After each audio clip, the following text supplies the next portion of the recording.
ada mie dari janur kuning. Selesai Pak. Ya, dan anak ini memilih untuk nggak apa-apa aku mengorbankan ini demi apa iya terus harus kita samakan dengan yang ini tadi kan enggak. Dan itu perlu kita pahamkan ke mereka. Sampai kalau posisinya seperti satu anak ini bagaimana? Saya kembalikan ke mereka. Silakan berpikir secara dewasa, jujur dari hatimu. Kalau sampai jadi ini bagaimana? Akhirnya mereka menjawab ya nggak enak sebenarnya itu. Ya sudah berarti kan saya memang tidak akan bisa memberi rasa keadilan kepada siapapun. Saya manusia. Keadilan itu bukan wilayah saya untuk memastikan bahwa saya adil, enggak. Tapi setidak-tidaknya saya punya pilihan untuk mengapa harus membedakan kalian. Alasan itu yang harus kita komunikasikan ke anak-anak. Ketika itu sudah ini nggak keberatan dihukum. Ini ya sudah, ya didoakan aja mudah-mudahan tetap sehat lah. Ketika suatu saat mungkin karena dagangan lagi sepi, terus ada kesempatan untuk datang lebih awal, kenapa tidak? Ini menyadari hal itu. Ya gitu, jadi ya nggak langsung moro-moro berotot, ayo push up apa misalkan. Jangan, ini nanti akan jadi penyesalan. Saya pernah mengalami hal itu masalahnya dulu ya sih, awal-awal belajar jadi guru dulu. Akhirnya kebawa terus saya. Aku tadi sudah salah menangani anak. Aku tadi sudah saya komunikasi. Gitu. Ya terus dihantui rasa bersalah karena saya seharusnya tidak menghukum dia. Tapi saya pokoknya telat, gak ngurus, gak mau tahu. Gitu. Baca dari situ akhirnya saya betapa pentingnya komunikasi, betapa pentingnya kita mengendalikan emosi negatif. Emosi negatif itu tidak akan pernah bisa hilang dari diri saya, entah berada di orang lain ya, namanya manusia ya. Tapi bagaimana kita mengendalikan, memanage emosi itu agar tidak serta-merta muncul secara serampangan. Kalau saya jadi orang yang selalu positif, nonsense, omong kosong. Jadi sepanjang hidup saya orang yang selalu positif halah. Ya pandangan, tapi tingkah laku kita belum tentu. Iya, nggak mungkin. Makanya saya nggak berani menyatakan itu. Saya nggak berani menyatakan bahwa saya selalu positif. Enggak, saya tuh punya emosi negatif. Tinggal bagaimana kita memanage itu agar tidak sampai salah langkah ketika harus melakukan sesuatu. Itu aja sih. Dengan termasuk kolaborasi dengan kurikulum Merdeka. Saya nggak tahu Gus, saya tuh masih belajar kan jenengan tentang itu. Artinya yang jenengan sebutkan tadi itu memunculkan positif, terus menggali informasi ke anak itu seperti apa, kebiasaannya bagaimana, akhirnya muncul. Ini memang yang diharapkan di pendidikan harusnya, yang diharapkan di pendidikan. Cuman kenapa saya bilang kolaborasi? Jenengan masih apa nih? Agak nengok ke sini, mic-nya di situ. Menghukum siswa dari push up dan siswa dan ini saya sudut pandang dari kurikulum Merdeka. Ini termasuk kolaborasi. Kenapa?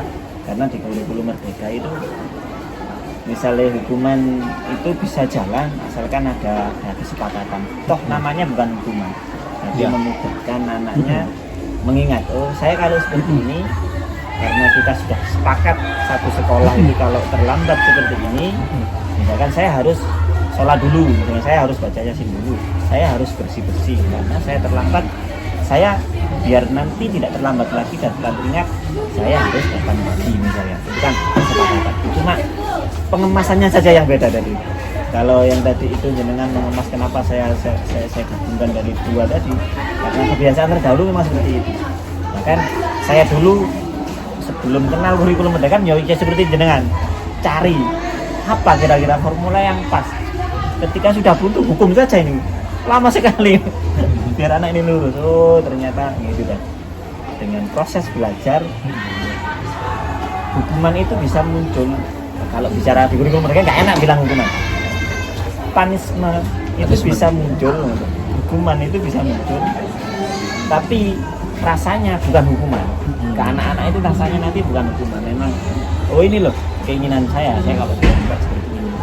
Akhirnya semua siswa menentukan, wes kita sepakat buat itu kan yang jadi PR kita ke depannya kan ya.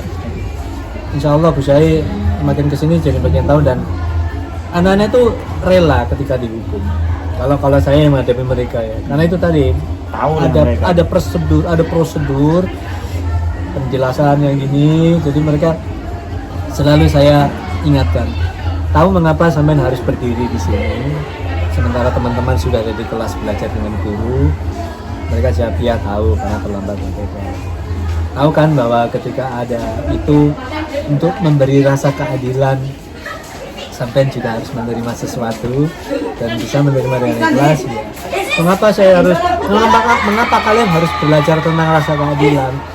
Ingat, nah, bahwa teman-temanmu yang di kelas itu pun mereka berjuang untuk bisa bangun pagi, untuk bisa segala macam, dan mungkin saja malam harinya dia juga lagi sibuk apa gitu. Tapi mereka masih benar-benar menyempatkan berjuang. Aku harus bangun pagi karena aku nggak mau telat.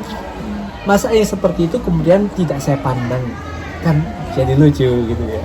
Makanya ya sudah begitu. Nggak adil lah, Nggak adil, saya nggak, sekali lagi saya memang nggak akan pernah bisa jadi orang yang adil karena adil itu berat.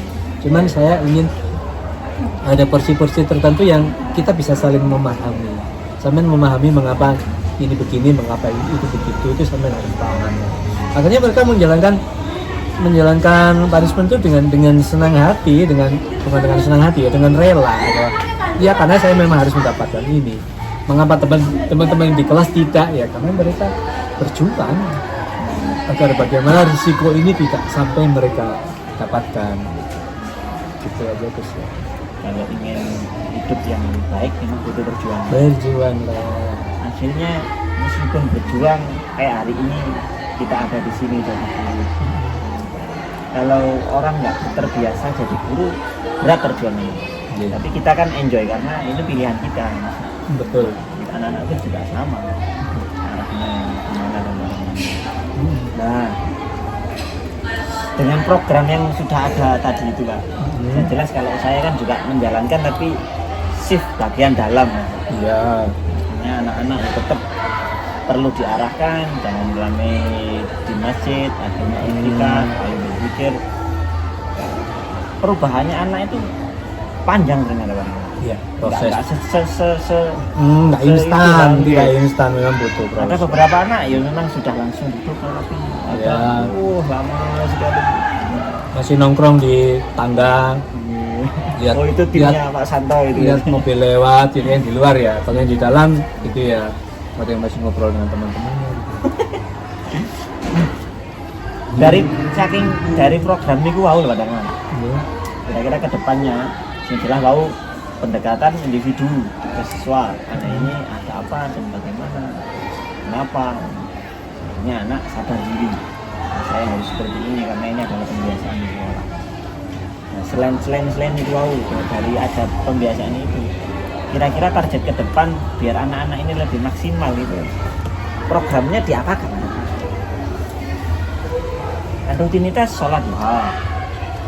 Kemudian kadang ya ada di dalamnya ada istighosah, kadang iktikaf diam saja, niat beriktikaf, kadang juga tahlil, kadang ya bersolawat dengan apa maksudi dan seterusnya. Itu kan pembiasaannya di dalam. Nah, untuk memupuk siswa muncul dari kita sendiri, cek program ini jalan, targetnya ke depan ini kira-kira apa? Yang pertama dari sisi kita sebagai guru ya, yang penting kita solid dulu. Tim gitu. Tim itu solid dulu. Kita menghendaki, contoh sederhananya, kita menghendaki anak-anak bertim kompak, sementara kita sendiri enggak kan juga mereka melihat hal itu. Kita perlihatkan bahwa kita tuh bersungguh-sungguh menangani ini, melaksanakan program ini. Kesungguhan itu dilihat dari mana? Ya dilihat dari betapa kekompakan itu terlihat di semua lini itu, di semua titik itu benar-benar berjalan sesuai dengan yang direncanakan. Itu. Terus yang kedua, kita perlu kok memberi kepercayaan kepada siswa untuk ada di situ terlibat di dalam itu, yang di dalam masjid ya.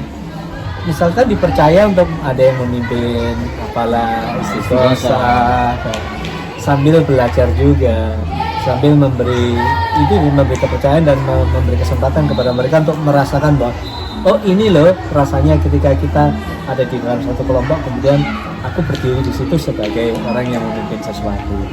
Itu kan pembelajaran yang menurut saya bagus juga. Dan itu dilaksanakan secara bergiliran, karena bisa jadi anak itu mungkin merasa malu kalau kita mandang hanya itu, sampai nanti kan jadi beban buat dia. Nggak apa-apa, biar belajar pelan-pelan tapi bergiliran gitu. Makanya kita perlu melihat di setiap kelas itu kan pasti ada anak-anak yang aktif, ada anak-anak yang punya kompetensi di situ. Kita lihat, kita amati. Nah itu yang diberi kepercayaan. Ada 10 kelas misalkan, pagi ini dari kelas ini, jadi muternya nanti kan 10 hari kemudian baru dapat lagi, kan itu tidak terlalu menyeramkan buat mereka.